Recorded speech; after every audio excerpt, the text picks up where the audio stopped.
Welcome to Pratap classes. दोस्तों, Pratap classes के YouTube channel पर आपका स्वागत है। तो आज एक बार फिर से हम चर्चा करेंगे राजस्थान पुलिस 2022 के लिए भाग ब टॉप 35 प्रश्नों के साथ सभी विद्यार्थियों का स्वागत है। तो इसमें आपको मिलेगा current, geography, history, political science, सब इसमें क्वेश्चन आपको मिक्स मिलेंगे और लगातार आपको लाइव टेस्ट शाम 8 बजे मिलता है। और पार्ट नंबर आज मैं 20 लेके हूँ, और क्योंकि पिछले 3-4 दिनों से आपको ये क्लास नहीं मिली, लेकिन अब आपको लगातार ये डेली शाम 8 बजे क्लास मिलती रहेगी।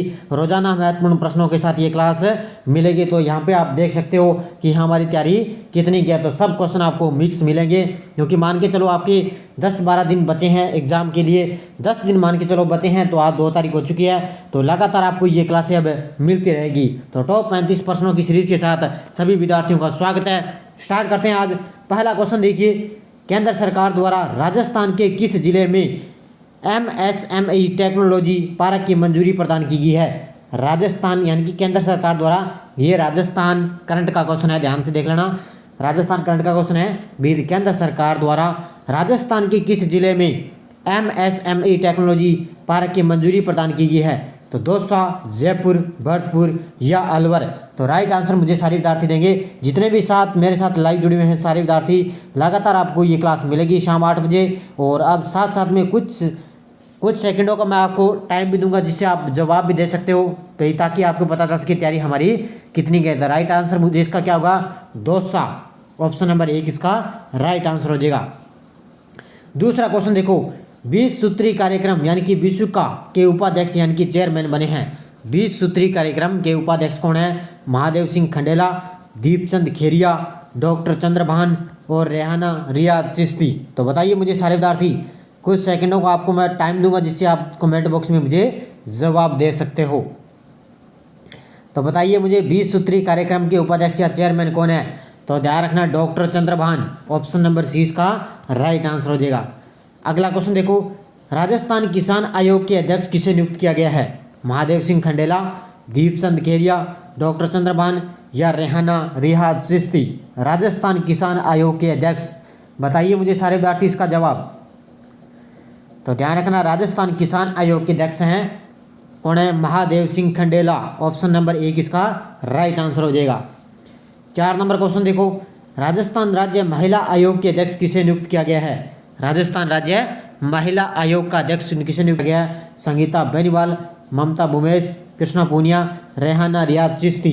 तो बताइए मुझे, बड़े ही शानदार क्वेश्चन है, आपको अच्छी तरह से करंट में ये करवाई हुए क्वेश्चन है सारे के सारे। तो ध्यान रखना, राजस्थान राज्य महिला आयोग का अध्यक्ष नियुक्त किया जा चुका है रेहाना रियाज चिश्ती को। ऑप्शन नंबर डी इसका राइट आंसर हो जाएगा।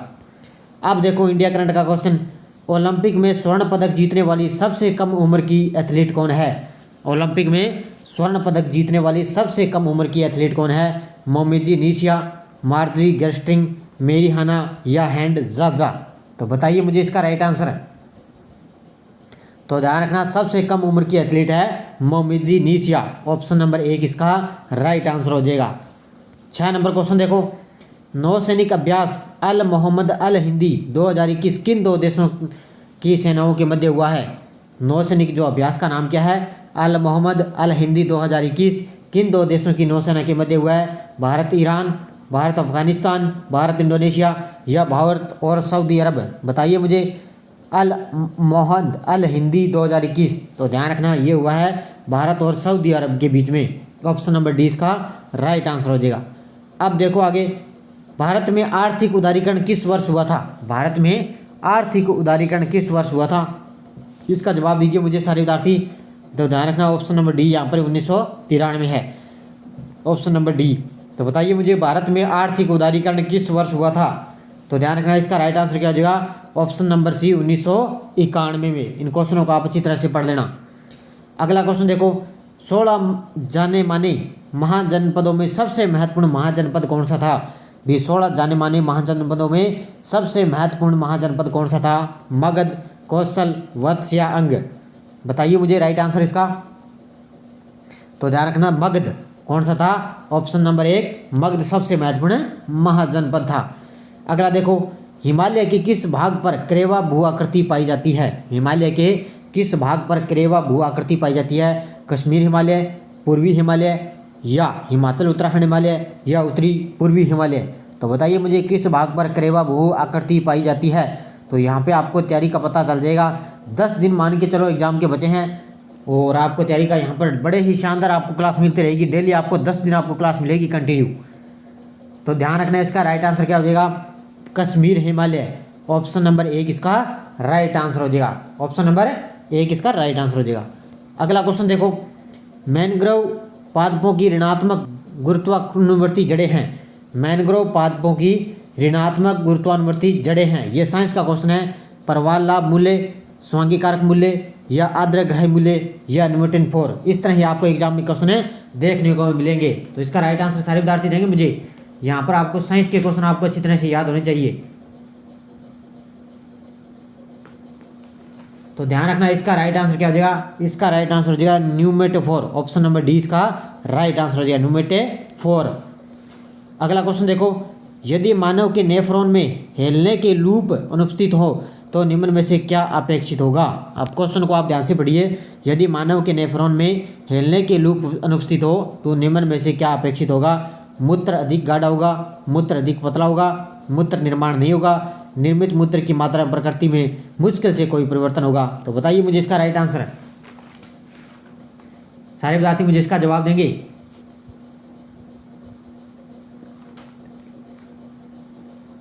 तो ध्यान रखना इसका राइट आंसर क्या हो जाएगा, मूत्र अधिक पतला होगा। तो ऑप्शन नंबर 20 का राइट आंसर हो जाएगा। अगला क्वेश्चन देखो, निम्नलिखित में से किस विटामिन की कमी से प्राणी रक्तलापता होती है। बताइए मुझे भी किस विटामिन की कमी से प्राणी सी रक्तलापता होती है। विटामिन के, विटामिन ई, विटामिन B12 या विटामिन B6। तो बताइए मुझे किस विटामिन की कमी से प्राणी सी रक्तलापता होता है। तो बताइए मुझे इसका राइट आंसर। तो ध्यान रखना इसका राइट आंसर क्या हो जाएगा, option number C vitamin B12। क्या हो जाएगा, option number C vitamin B12। अगला क्वेश्चन देखो, निम्नलिखित में से कौन सी ग्रीन हाउस गैस है। नाइट्रोजन, CO2, ऑर्गन या O2। तो ध्यान रखना यहाँ पर O2 है। कौन सी ग्रीन हाउस गैस है। तो ध्यान रखना कौन सी है, CO2। ऑप्शन नंबर 20 का राइट आंसर हो जाएगा। अगला क्वेश्चन देखो, साइंस के क्वेश्चन है ये। नॉयलॉन 6 की एक लाख इकाइयाँ हैं। नॉयलॉन 6 की एक लाख इकाइयाँ हैं। टेरेफेथरिक अम्ल या इथोलिगोनोइकल एडिपिक अम्ल या हेक्टोमेथिलेट डाइमिसिन, टेरेफिथिल अम्ल या मेथनॉल या सिबेक्सिक अम्ल या टेरेफिथिलिक अम्ल। बताइए मुझे इसका राइट आंसर है। अब यहाँ पे पता चलेगा आपको साइंस कितना का याद आता है। तो ध्यान रखना इसका राइट आंसर क्या हो जाएगा, ऑप्शन नंबर बी एडिपिक अम्ल और एक्सामेथिलिक नाइट्रोजन अम्ल। तो ध्यान रखना ऑप्शन नंबर 20 का राइट आंसर हो जाएगा। अगला क्वेश्चन देखो, लेंज का परिणाम नियम है। लेंज का नियम परिणाम है संवेग के संरक्षण का, आवेश के संरक्षण का, धारा के संरक्षण का या ऊर्जा के संरक्षण का। तो बताइए मुझे 15 नंबर का आंसर। भी लेंज का नियम परिणाम है। तो ध्यान रखना इसका राइट आंसर क्या हो जाएगा, इसका राइट आंसर हो जाएगा ऊर्जा के संरक्षण का। ऑप्शन नंबर डी इसका राइट आंसर हो जाएगा।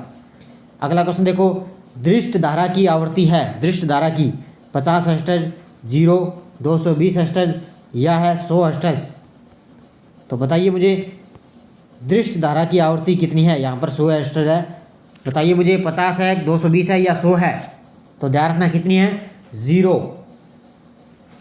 कितनी हो जाएगा, 0 हर्ट्ज हो जाएगा दृष्ट धारा की आवृत्ति। ऑप्शन नंबर 20 का राइट आंसर हो जाएगा। अगला क्वेश्चन देखो, भारतीय राष्ट्रीय कांग्रेस के गठन के समय भारत के वायसराय कौन थे। भारतीय राष्ट्रीय कांग्रेस के गठन के समय भारत के वायसराय कौन थे। Lord Minto, Lord Canning, Lord Dufferin या लॉर्ड लिटन। तो बताइए मुझे इसका राइट आंसर। तो ध्यान रखना इसका राइट आंसर क्या हो जाएगा, Lord Dufferin. Option number C इसका राइट आंसर हो जाएगा। तो ध्यान रखना भारतीय राष्ट्रीय कांग्रेस के गठन के समय भारत के वायसराय कौन थे, लॉर्ड डफरिन। अगला क्वेश्चन देखो, दक्षिणी भारत की सबसे ऊंची चोटी कौन सी है। दक्षिण भारत की डोडा बेटा, अनायमुदी, महेंद्रगिरी या गुरु शिखर। तो ध्यान रखना कौन सी है, दक्षिण भारत की सबसे ऊंची चोटी है अनायमुदी। ऑप्शन नंबर 20 का राइट आंसर हो जाएगा। अगला क्वेश्चन देखो, 1920 के दशक में भारत में शुद्धि आंदोलन किसने शुरू किया था। 1920 के दशक में भारत में शुद्धि आंदोलन किसने शुरू किया था? सुभाष चंद्र बोस, स्वामी दयानंद सरस्वती, चंद्रशेखर आज़ाद या है राजा राम मोहन राय? बताइए मुझे, तीनों का आंसर दीजिए। 1920 के दशक में भारत में शुद्धि आंदोलन किसने शुरू किया? तो ध्यान रखना, ये किया था स्वामी दयानंद सरस्वती ने। ऑप्शन नंबर 20 का राइट आंसर हो जाएगा। अगला क्वेश्चन देखो, चंद्रगुप्त मौर्य के दरबार में पश्चिमी एशिया की यूनानी राजा सेल्यूकस निकेटर द्वारा भेजा गया राजदूत कौन सा था? वेनसांग, फाहियान, मेगस्थनीज या अल बिरूनी? तो ध्यान रखना कौन सा था? मेगस्थनीज। ऑप्शन नंबर 30 का राइट आंसर हो जाएगा। सेल्यूकस निकेटर द्वारा भेजा गया राजदूत कौन सा था? मेगस्थनीज। अगला क्वेश्चन देखो, वह कौन से मुगल शासक थे जिन्होंने अपनी आत्मकथा लिखी? वह कौन से शासक थे जिन्होंने अपनी आत्मकथा लिखी? बाबर और जहांगीर, जहांगीर और शेरशाह, हुमायूं और अकबर या बाबर और हुमायूं? तो बताइए मुझे, कौन से मुगल शासक थे जिन्होंने अपनी आत्मकथा लिखी? तो वो कौन थे? बाबर और जहांगीर। ऑप्शन नंबर 1 इसका राइट आंसर हो जाएगा। अगला क्वेश्चन देखो, भारत में चांदी का सिक्का यानी कि टका जारी करने वाला कौन मध्यकालीन शासक था? उत्तर भारत में चांदी का सिक्का टका जारी करने वाला कौन मध्यकालीन शासक था? इल्तुतमिश, रजिया या अलाउद्दीन खिलजी? तो बताइए मुझे इसका राइट आंसर। सारे विद्यार्थी मुझे इसका जवाब देंगे भी चांदी का सिक्का टका जारी करने वाला कौन सा शासक था? तो ध्यान रखना, इसका राइट आंसर क्या हो जाएगा? इल्तुतमिश। ऑप्शन नंबर 1 इसका राइट आंसर हो जाएगा। अगला क्वेश्चन देखो, निम्न में से कौन सी नदी डेल्टा का निर्माण नहीं करती है? गोदावरी, महानदी, नर्मदा या कावेरी? कौन सी नदी डेल्टा का निर्माण नहीं करती है? तो ध्यान रखना, गोदावरी करती है, महानदी करती है और कावेरी करती है, लेकिन नर्मदा नदी गुजरात में बहती है, यह डेल्टा का निर्माण नहीं करती। त्रिपिटक ग्रंथ किस धर्म से संबंधित है? त्रिपिटक ग्रंथ, तो ध्यान रखना, वैदिक धर्म, बौद्ध धर्म, जैन धर्म या शैव धर्म? बताइए मुझे, त्रिपिटक ग्रंथ किस धर्म से संबंधित है? तो ये है बौद्ध धर्म से। ऑप्शन नंबर 20 का राइट आंसर हो जाएगा। अगला क्वेश्चन देखो, तीस्ता और दिहांग नदियों के बीच स्थित हिमालय का हिस्सा हिमालय के रूप में जाना जाता है, यानी कि तीस्ता और दिहांग नदियों के बीच में हिमालय का हिस्सा किस हिमालय के रूप में जाना जाता है? असम, कुमायूं या पंजाब या कश्मीर या हिमालय? तो बताइए मुझे इसका राइट आंसर। तो ध्यान रखना, असम, असम हिमालय के नाम से जाना जाता है। तीस्ता और दिहांग नदियों के बीच जो स्थित हिमालय का हिस्सा है वो असम हिमालय के रूप में जाना जाता है। अगला क्वेश्चन देखो, कौन सा पश्चिम से पूर्व की ओर पहाड़ों का सही क्रम है? बताइए मुझे, पूरा पश्चिम से पूर्व की ओर पहाड़ों का सही क्रम है। 26 नंबर का उत्तर दीजिए मुझे सारे विद्यार्थी, 26 नंबर का आंसर दीजिए। तो ध्यान रखना, इसका राइट आंसर क्या हो जाएगा? गारो, खासी, जयंतियाँ? ऑप्शन नंबर 1 इसका राइट आंसर हो जाएगा। ये है पश्चिम से पूर्व की ओर है पहाड़ों का सही क्रम। अगला देखो, भारत का एकमात्र सक्रिय ज्वालामुखी बेरन आइलैंड कहाँ स्थित है? ये मैंने आपको कई बार बताया कि भारत का एकमात्र सक्रिय ज्वालामुखी कौन सा है? बेरन द्वीप है। ये आइलैंड में है और ये कहाँ पर स्थित है? अंडमान द्वीप समूह, निकोबार द्वीप समूह, लक्षद्वीप या मिनिकॉय? तो ध्यान रखना, ये कहाँ पर स्थित है? बताइए मुझे सारे विद्यार्थी इसका आंसर। तो ध्यान रखना, ये है अंडमान द्वीप समूह। ऑप्शन नंबर 1 इसका राइट आंसर हो जाएगा। अगला क्वेश्चन देखो, मसालों का बागान किस राज्य को कहा जाता है? मसालों का बागान केरल, तमिलनाडु या कर्नाटक या गुजरात? तो बताइए मुझे, मसालों का बागान किसे कहा जाता है? केरल को बोला जाता है। तो ऑप्शन नंबर 1 इसका राइट आंसर हो जाएगा। अगला क्वेश्चन देखो, किस द्वीप के द्वारा अगुलहास जलधारा 2 भागों में विभक्त हो जाती है? किस द्वीप के द्वारा अगुलहास जलधारा 2 भागों में विभक्त हो जाती है? मेडागास्कर, आइसलैंड, क्यूबा या जावा? तो ध्यान रखना, इसका राइट आंसर क्या हो जाएगा? मेडागास्कर। ऑप्शन नंबर 1 इसका राइट आंसर हो जाएगा। ये किस द्वीप यानी कि मेडागास्कर द्वीप के द्वारा अगुलहास जलधारा 2 भागों में विभक्त हो जाती है। तो ऑप्शन नंबर 1 इसका राइट है आंसर हो जाएगा। अगला क्वेश्चन देखो, निम्नलिखित में से किसको पर्ल ऑफ साइबेरिया कहा जाता है? किसको पर्ल ऑफ साइबेरिया कहा जाता है? बेकाल झील, ग्रेट बैरियर झील, करदा झील या लिकानबर झील? तो बताइए मुझे, किस झील को पर्ल ऑफ साइबेरिया बोला जाता है? 30 नंबर का उत्तर देंगे सारे विद्यार्थी मुझे। तो ध्यान रखना, इसका राइट आंसर क्या हो जाएगा? बेकाल झील को। ऑप्शन नंबर 1 इसका राइट आंसर हो जाएगा। अगला क्वेश्चन देखो, भारत की संघीय व्यवस्था को किस नाम से जाना जाता है? संघीय व्यवस्थापिका को राज्यसभा, लोकसभा, संसद या प्रतिनिधि सभा? भारतीय संघीय व्यवस्था को किस नाम से जाना जाता है? राज्यसभा, लोकसभा या संसद? बताइए मुझे सारे विद्यार्थी इसका राइट आंसर। तो ध्यान रखना, संसद किस नाम से जाना जाता है? ऑप्शन नंबर सी, संसद के नाम से। अगला देखो, संविधान के किस संशोधन अधिनियम में सिंधी भाषा को जोड़ा गया है? संविधान के किस संशोधन अधिनियम में सिंधी भाषा को जोड़ा गया है? 21वां, 23वां, 42वां या 32वां संशोधन? बताइए मुझे इसका राइट आंसर। तो इसका राइट आंसर क्या हो जाएगा? 21वां संविधान संशोधन। ऑप्शन नंबर 1 इसका राइट आंसर दिया। 21वें संविधान संशोधन के तहत सिंधी भाषा को जोड़ा गया है। अगला देखो, कौन से अनुच्छेद के अंतर्गत राष्ट्रपति की समाधान देने की शक्ति का प्रावधान है? अनुच्छेद 70, 71, 72 या 73? राष्ट्रपति की समाधान देने की शक्ति कौन से अनुच्छेद में है संविधान के? तो ध्यान रखना, कौन से अनुच्छेद में है? अनुच्छेद 72। ऑप्शन नंबर सी इसका राइट आंसर हो जाएगा। अगला क्वेश्चन देखो, अवैध कारावास के लिए कौन सी रिट जारी की जाती है? अवैध कारावास के लिए बंदी प्रत्यक्षीकरण रिट, अधिकार पर्चा या आदेश रिट? तो बताइए मुझे, अवैध कारावास के लिए कौन सी रिट जारी की जाती है? तो ध्यान रखना, कौन सी रिट जारी की जाती है? बंदी प्रत्यक्षीकरण। ऑप्शन नंबर 1 इसका राइट आंसर हो जाएगा। ये इस तरह के क्वेश्चन आपको एग्जाम में देखने को मिलेंगे। आज का अंतिम क्वेश्चन देखो, सर्वोच्च न्यायालय में तदर्थ न्यायाधीशों की नियुक्ति कौन से अनुच्छेद के तहत होती है? 123, 147, 141 या 128? तो ध्यान रखना, सर्वोच्च न्यायालय में तदर्थ न्यायाधीशों की नियुक्ति कौन से अनुच्छेद के तहत होती है? 127। ऑप्शन नंबर 20 का यहाँ पे राइट आंसर हो जाएगा। तो ये 35 क्वेश्चन थे। जाते जाते वीडियो को लाइक और शेयर कर देना। PDF आपको इसकी टेलीग्राम पर मिल जाएगी। तो ये टॉप 35 क्वेश्चन थे।